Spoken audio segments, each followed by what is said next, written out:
इसलिए आने वाला प्रभु यीशु मसीह की अति पवित्र नाम में सब पवित्र जन को मैं रहता हूँ। प्रभु का निधन से और भी एक पुनरुत्थान का पवित्र दिन में मिलकर के प्रभु का पवित्र नाम को ऊंचा करने के लिए प्रभु ने करवा दिया। खास करके इतना प्रतिकूल अनुभवों में हमको इस प्रकार इकट्ठा होना और प्रभु यीशु मसीह हमें प्रभु के उपस्थिति में आने लायक बनाने के लिए जो हमारे लिए जान दिया, उस मानव मृत्यु को याद करने वाला मेष में भी शामिल होने के लिए मौका मिलना पड़ेगा। तो ये बहुत ही सौभाग्य की बात है। इसका गौरव बहुत लोग नहीं जानते, बहुत लोग मंडली जीवन क्या है वो नहीं जानते, क्योंकि उनको उसका अनुभव नहीं। तो मैं प्रभु को धन्यवाद देता हूँ। प्रभु ने हमको ये सच्चा अनुभव दिया और उस अनुभव में होकर प्रभु का महिमा करने के लिए प्रभु ने हमें कृपा दिया।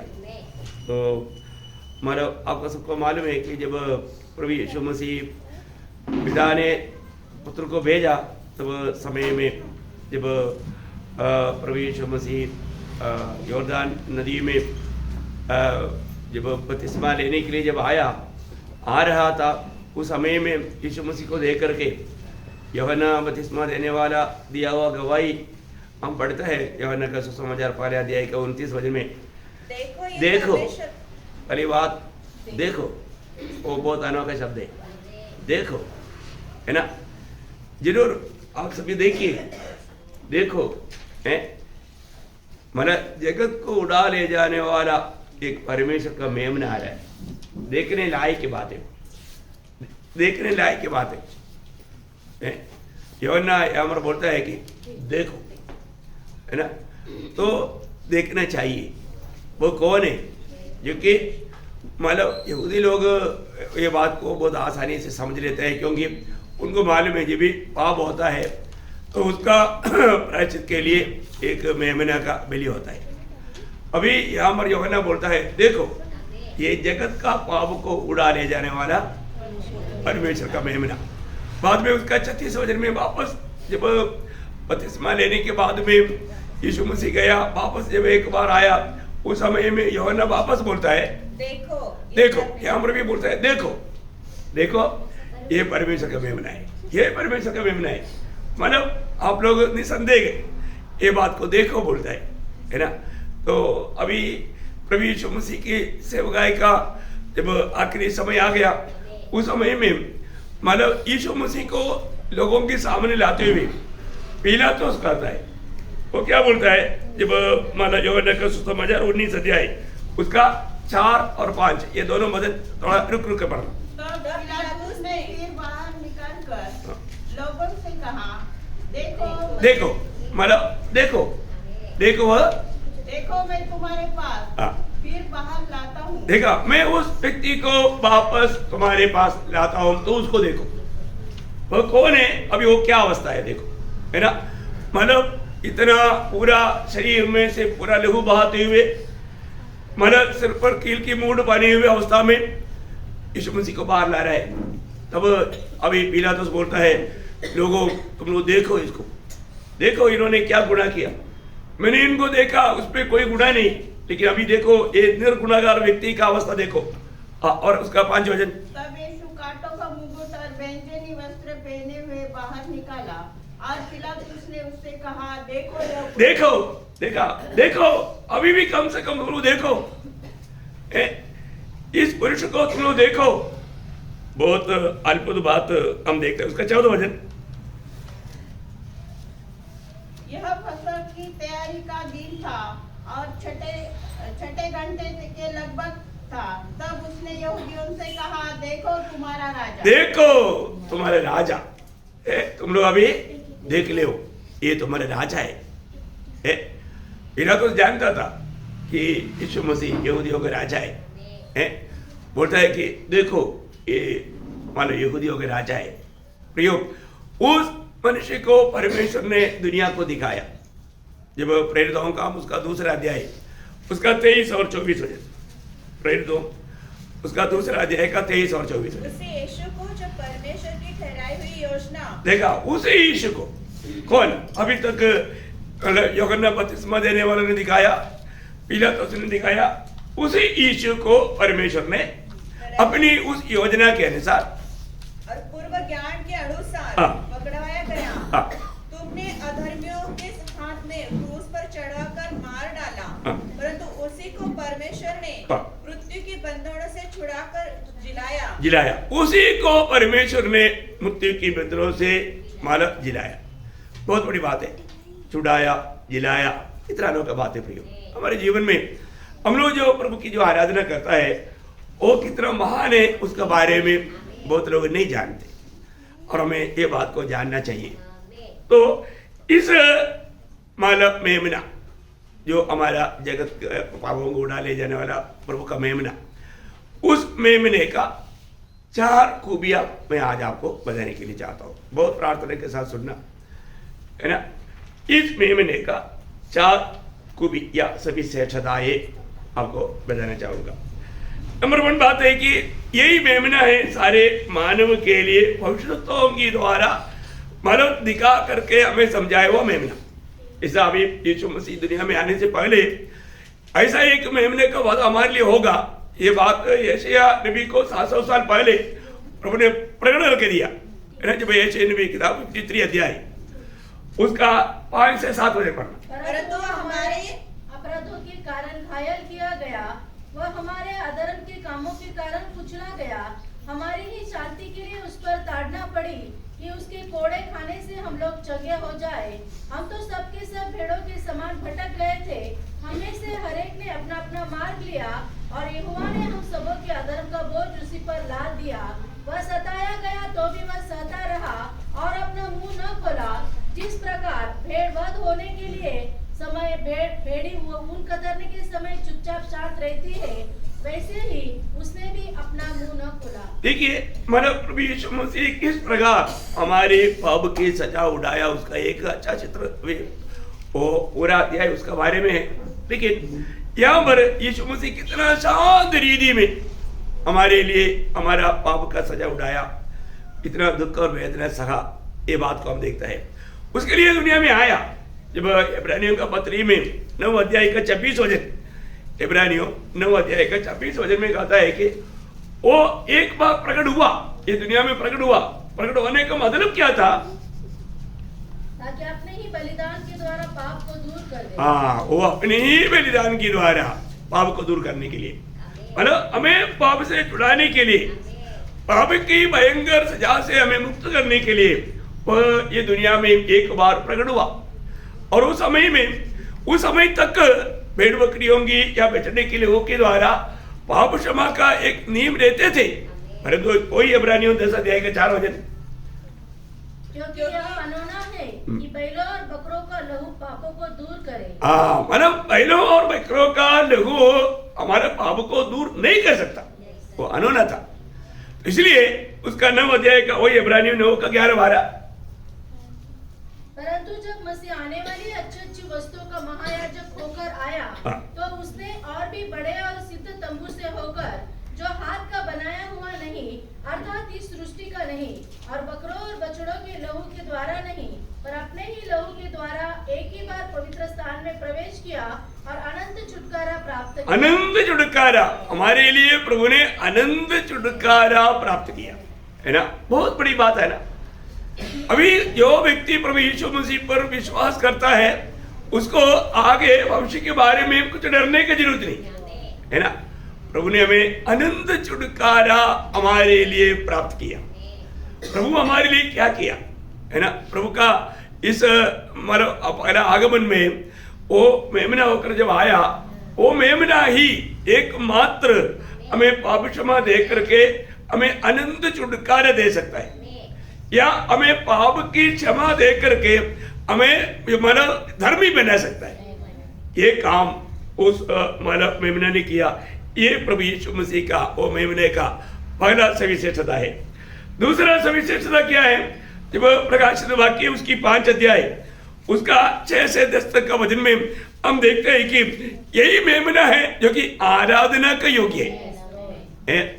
एक हमें पापों से छुड़ाने के योग्य है और दूसरा ये आराधना का योग्य है। वो आराधना का योग्य मेमना है। अब देखिए उसका 5 अध्याय का 6 से 10। तब मैंने उस सिंहासन और चारों प्राणियों और प्राचीनों के बीच में मानो एक वध किया खड़ा देखा, उसके 7 सिंह और 7 आंखें थी। ये परमेश्वर की 7 आत्माएं हैं जो सारी पृथ्वी पर भेजी गई है। उसने आकर उसके दाहिने हाथ से जो सिंहासन पर बैठा था वह पुस्तक ले ली। जब उसने पुस्तक ले ली तो वे चारों प्राणी और 24 प्राचीन उस मेमने के सामने गिर पड़े। उनमें से हर एक के हाथ में वीणा और धूप जो पवित्र लोगों की प्रार्थना है से भरे हुए सोने के कटोरे थे। वे एक नया गीत गाने लगे, तू इस पुस्तक के लेने और इसकी मोहरें खोलने के योग्य है, क्योंकि तूने मत होकर अपने लहू से हर एक कुल और भाषा और लोग और जाति में से परमेश्वर के लिए लोगों को मोल लिया है और उन्हें हमारे परमेश्वर के लिए एक राज्य और याजक बनाया और वे पृथ्वी पर राज्य करते हैं। उसका 12 वचन भी और वे ऊंचे शब्द से कहते थे, वह किया हुआ मेमना ही सामर्थ और धन और ज्ञान और शक्ति और आदर और महिमा और धन्यवाद के योग्य है। देखिए कितना अनोखा बात है ना, मतलब स्वर्गों में आराधना के योग्य महान प्रभु है वो, है ना।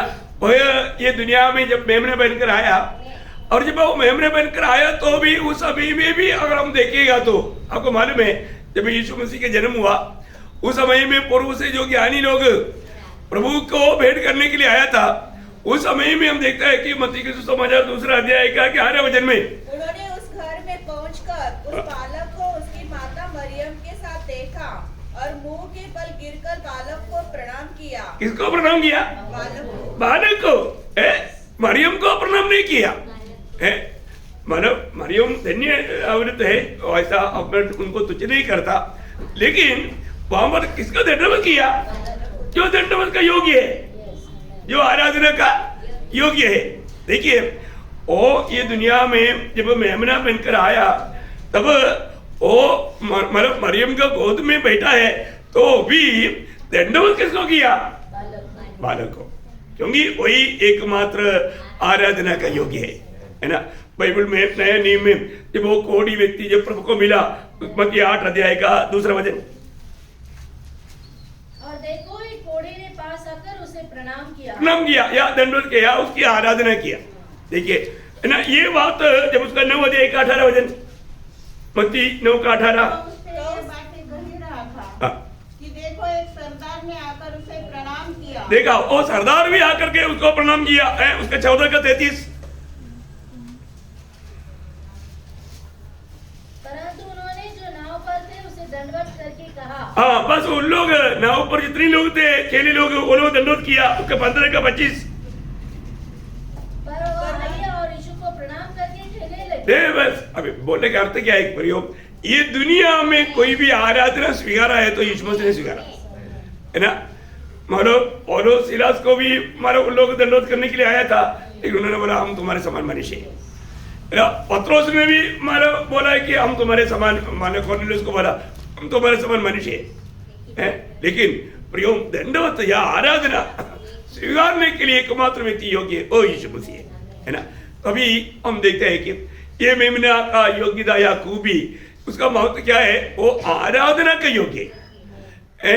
वो हमें पापों को क्षमा करके मुक्त करने में योग्य है, साथ ही साथ ये आराधना का योग्य है। तीसरी बात क्या है कि जब मानव प्रकाशित वाक्य 6 अध्याय का 15 से 17 तक का वचन, प्रकाशित वाक्य 6 अध्याय का 15 से 17, तब पृथ्वी के राजा और प्रधान और सरदार और धनवान और सामर्थी लोग और हर एक दास और हर एक स्वतंत्र पहाड़ों की कोह में और चट्टानों में जा छिपे और पहाड़ों और चट्टानों से कहने लगे, हम पर गिर पड़ो और हमें उसके मुंह से जो सिंहासन पर बैठा है और मेमने के प्रकोप से छिपा लो। मेमने की प्रकोप से हमें बचा ले, छिपा ले बोलने करके, मतलब वो यहाँ पर विषय क्या है? न्याय करने का वो योग्य है, वो न्याय करने का योग्य है। प्रयोग हालेलुया, सबका न्याय करता है वो, है ना। महाक्लेश के दिनों में वो लोगों पर न्याय करेगा, है ना। बहुत बड़ी बात है ना। प्रभु ने जब दुनिया में रहने के समय में भी यूहन्ना का सुसमाचार 5 अध्याय उसका 22 वचन, पिता किसी का न्याय नहीं करता, परंतु न्याय करने का सब काम पुत्र को सौंप दिया है। देखा, न्याय करने का सारे काम पुत्र को सौंपा है, पुत्र न्याय करेगा। बहुत बड़ी बात है ना। हमारे जीवन में हमको यह जानना है प्रयोग, अल्लाह मतलब यीशु मसीह एक दिन सबका न्याय करेगा। उसका 27 से 29 पढ़ रहा। वरन उसे न्याय करने का भी अधिकार दिया है, इसलिए कि वो मनुष्य का पुत्र है। हाँ, इसलिए कि वो मनुष्य का पुत्र है, मतलब वो मनुष्य बनकर दुनिया में आने के कारण उसको मनुष्यों पर न्याय करने का ये अधिकार दिया। इससे अचंभा मत करो, क्योंकि वह समय आता है कि जितने कब्रों में है वे उसका शब्द सुनकर निकल आएंगे। जिन्होंने भलाई की है वे जीवन के पुनरुत्थान के लिए जी उठेंगे, और जिन्होंने बुराई की है वे दंड के पुनरुत्थान के लिए जी उठेंगे। इसका मतलब मृतकों को जिला करके न्याय करने वाला महान प्रभु है वो। Praise the Lord. मतलब इसमें संदेह रहित दो करके दुनिया को एक सबक प्रभु ने बताया। प्रेरितों का 17 अध्याय का 31 वचन में, क्योंकि उसने एक दिन ठहराया है जिसमें वह उस मनुष्य के द्वारा धर्म से जगत का न्याय करेगा, जिसे उसने ठहराया है, जिसको इस कार्य के लिए ठहराया है उसको, और उसे मरे हुए में से जिलाकर यह बात सब पर प्रमाणित कर वो कौन है? प्रभु यीशु मसीह। प्रियो, दुनिया का चरित्र में, मानव के चरित्र में मरे हुए में से जी उड़ा हुआ एकमात्र व्यक्ति प्रभु यीशु मसीह है ना। बहुत ही बड़ी बात है। तो अपने को जान रहे हैं, बोलने का मतलब बाकी कई लोगों को यीशु मसीह ने ही 3 लोगों को जिलाया, वो बात हम देखते हैं और भी बहुत है, लेकिन 3 लोग वो लोग फिर वापस मर गया है ना। 6 लोगों ने जिलाया, लेकिन वो नहीं, परंतु मरने के बाद जी उड़ने के बाद में मृत्यु का अधिकार लेकर के हमेशा के लिए जीवित व्यक्ति एकमात्र है ना। ये बहुत बड़ी बात है ना। हम लोग कितना भाग्यवान लोग हैं कि प्रभु ने हमें ये सच्चाई हमें प्रकट करके देता है। प्रियो, उसके द्वारा सबका न्याय होगा है ना। तो न्याय के बारे में हम लोग बहुत जानते हैं, उस पर हम नहीं जाएंगे। और 4वां बात भी माना प्रभु का, ये मेमने का खूबी मैं आपको बताऊं। अलिया, ये मेमना एक दुल्हा है, एक दिन स्वर्ग में उसका शादी होगा है ना। भविष्य में एक बड़ा शादी होगा है ना। प्रकाशित वाक्य 19 अध्याय उसका 7-8 वचन। आओ हम आनंदित और मगन हो और उसकी स्तुति करें, क्योंकि मेमने का विवाह आ पहुंचा है और उसकी दुल्हन ने अपने आप को तैयार कर लिया है। उसको शुद्ध और चमकदार महीन मलमल पहनने का अधिकार दिया गया है, क्योंकि उस महीन मलमल का अर्थ पवित्र लोगों के धर्म के काम है। प्रियो, बहुत बड़ी बात है, मैं आपको बताना चाहता हूँ। यहाँ पर दुनिया में बहुत शादियां होता है और शादी के टाइम पर हम लोग ये बात को उड़ाकर कहता है ना। मतलब बहुत बड़ी बात है कि मतलब स्वर्ग में होने वाला वो शादी का सिर्फ एक छाया है, इधर का बात है, एक छाया है शादी का। जिस लोगों का एंगेजमेंट हो गया उस समय से वो लोग शादी की तैयारियों में रहता है ना। उनका मेन फोकस शादी है, उसकी तैयारियां हैं है ना। तो ऐसा है। तो प्रियो, जरूरी बात है कि प्रभु की लोग, जो उदार पाए हुए लोग, जो सच्चा मंडली के लोग, प्रभु की मंडली के लोग, मैं आज उस पर आपको बहुत मानव गहराई का एक संदेश देना चाहता हूँ। बहुत प्रार्थना के साथ रहना प्रिय। तो बहुत बड़ी बात है।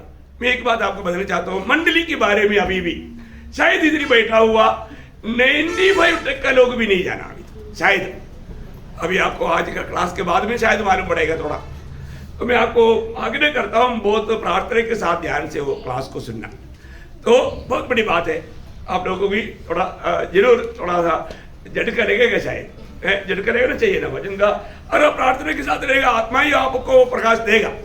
इसलिए पहले एडवांस में मैं आपको बताना चाहता हूँ, प्रियो, मंडली कलीसिया यीशु मसीह के साथ शादी होने वाला एक दिन आ रहा है, ठीक है ना। अभी ये मंडली कैसा है, जब 2 कोरिन्थी 11 अध्याय का 2 वचन में, क्योंकि मैं तुम्हारे विषय में ईश्वरी धूल लगाए रहता हूँ, इसलिए कि मैंने एक ही पुरुष से तुम्हारी बात लगाई है कि तुम्हें पवित्र कुमारी के समान मसीह को सौंप दूं। देखा, पवित्र कुमारी के समान मसीह को सौंपो। तुम्हें एक पवित्र कुमारी है बोलेगा, तो उस हमारा दुर्गा का योग्य एक कुमारी है, वो पवित्र है।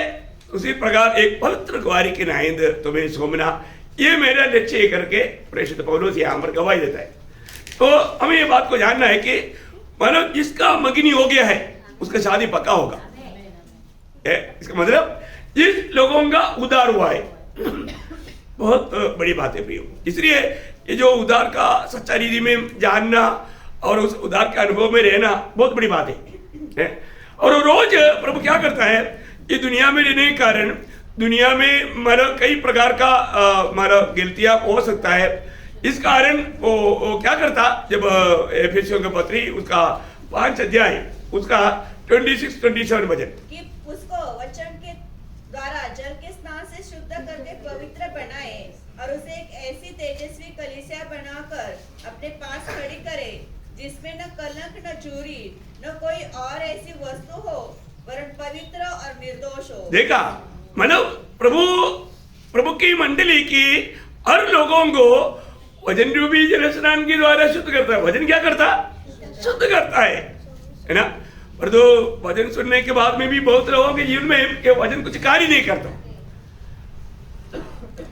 लेकिन जो प्रभु की मंडली के लोग हैं उनमें ये काम होना ही चाहिए, क्योंकि यीशु मसीह ने मतलब पिता के साथ प्रार्थना में भी यूहन्ना 17:17 में आपको याद है, पिता को बोलता है सत्य की द्वारा उन्हें पवित्र कर, क्योंकि तेरा वचन सत्य है। ये सत्य वचन सुनने के समय में जो प्रभु के लोग हैं, मंडली के लोग, उनमें कार्य होगा, सवाल ही नहीं। जो भी गंदगी वो दूर करेगा, जो वचन प्रकाशित करेगा, वो कभी घटियों को कबूल करके मन फिरेगा, पछताव करेगा, है ना, मानो उसका जीवन बदलेगा। बहुत बड़ी बात है।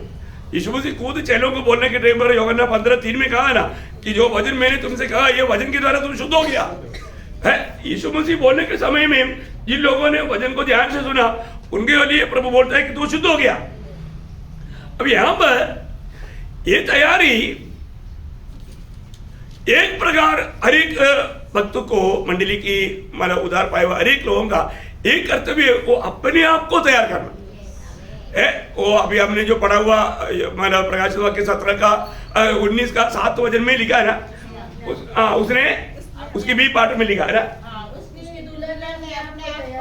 हाँ, उसकी दुल्हन ने देखा, उसकी दुल्हन ने अपने आप को तैयार किया। ऐसा तैयारी हो रहा है क्या? तैयारी होता है रोज, अपने आप को तैयार कर रहा है तो आप दुल्हन है। और जो बहुत लोगों के जीवन में ऐसे एक तैयारी नहीं दिखता, तैयारी नहीं दिखता, वो तैयारी में है करके नहीं दिखता, है ना प्रियो। हमारे जीवन में कई प्रकार, कई रीति में हमारे जीवन में अशुद्धियां, पाप, है ना, आ सकता है। उस समय में हम लोग प्रभु से दूर और अयोग्य अवस्था में बन जाता है। हमारा कर्तव्य रोज रोज हम अपने आप को शुद्ध करते रहना। मेरे को पिछले दिन में प्रभु ने बताया हुआ एक शब्द है, जबकि मैं भजन ध्यान करके लेटा था, मैंने क्लियर वो आवाज आत्मा में सुना इतना जोर से कि करेक्ट करो, मंडली को बताओ, अपने जीवन को करेक्ट करो, सही करो। इसलिए मैं मानव प्रभु से विनती किया, प्रभु ने बहुत गहराई में बात किया, वो मैं आपको संदेश थोड़ी देर में देने वाला। बहुत प्रार्थना के साथ रह करके सुनना। शायद मानव आपने अभी तक नहीं सुना, नहीं समझा, ऐसा कुछ बात प्रभु आज जरूर आपको बताएगा। तो मैं आशा करता हूँ प्रभु आज प्रभु हमको क्या बोलने वाला है और हम क्या सुनना चाहता है, और हम सुनने के बाद में हमारे जीवन में क्या कार्य होगा, है ना।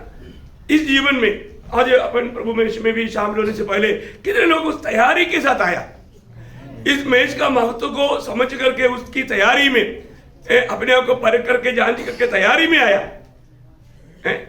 हर एक जीवन में ये जरूरी बात है। जब दूसरा तिमोथी उसका 2 अध्याय का 21 वचन में, दूसरा अपने आप को इनसे शुद्ध करेगा तो वो आदर का बर्तन और पवित्र ठहरेगा और स्वामी के काम आएगा और हर भले काम के लिए तैयार होगा। देखा, एक व्यक्ति जो सच्चा पवित्र जीवन बिताता है वही व्यक्ति स्वामी का काम में आएगा, है ना। मतलब कोई व्यक्ति वास्तव में उस व्यक्ति के द्वारा ही प्रभु का महिमा होगा। बहुत बड़ी बात है प्रिय। आज जो व्यक्ति अपने जीवन में हर प्रकार की पाप से, बुराई से दूर रह करके अपने आप को पवित्र रखेंगे, वही व्यक्ति प्रियो हम लोग देखते हैं कि वही लोग स्वामी इस्तेमाल करने वाला पात्र बनेगा। बहुत बड़ी बात है। पहला तिमोथी उसकी 5 अध्याय का 22 वचन का आखिरी भाग पढ़िएगा। अपने आप को पवित्र बनाए रख, अपने आप को पवित्र बनाए रख, अपने आप को पवित्र बनाए रख। क्यों? क्योंकि पवित्रता के बिना कोई परमेश्वर को कदापि नहीं देखेगा, देख नहीं सकता, है ना। तो इसलिए प्रियो, अपने आप को पवित्र बनाए रखना ये बहुत ही बड़ी जरूरतमंद बात है।